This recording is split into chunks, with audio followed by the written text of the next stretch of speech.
اللہ تعالیٰ نے فرمایا ما كان محمد أبا أحد من رجالكم ولكن رسول الله وخاتم النبيين وكان الله بكل شيء عليما، کہ نہیں ہے محمد صلی اللہ علیہ وسلم کسی مرد کے باپ، تم میں سے کسی آدمی کے باپ نہیں، والد نہیں، کیونکہ آپ کے بچے تقریباً وہ سب چھوٹی عمر میں فوت ہو گئے۔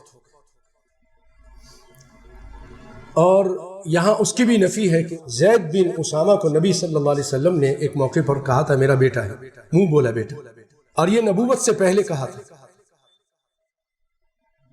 پھر اس کے بعد نبی بننے کے بعد اللہ تعالیٰ نے یہ آیتیں اتار دیں کہ آپ کسی کے بھی باپ نہیں ہیں، کسی مرد کے باپ نہیں ہیں۔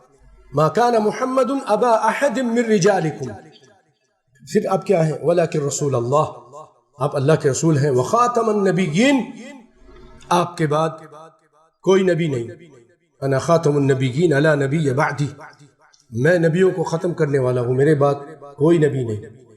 جو نبوت کا دعویٰ کرے گا وہ دجال ہوگا، وہ لانتی ہوگا، وہ جھوٹا ہوگا، چاہے وہ کتنی ہی تعلیم رکھتا ہو، اس کے پیچھے چلنے والے کتنے ہی لوگ ہیں۔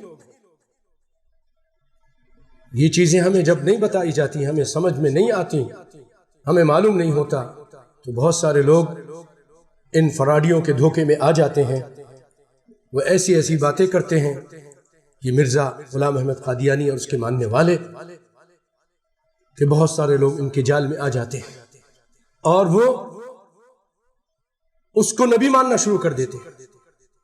تو بہت اہم مسئلہ ہے، اس سے متعلق آئیے کچھ احادیث آپ کے سامنے پیش کرتا ہوں، تاکہ کوئی ڈاکو، کوئی ایمان کا لٹیرا ہمارا ایمان نہ لوٹ سکے، اس پہ ڈاکہ نہ ڈال سکے۔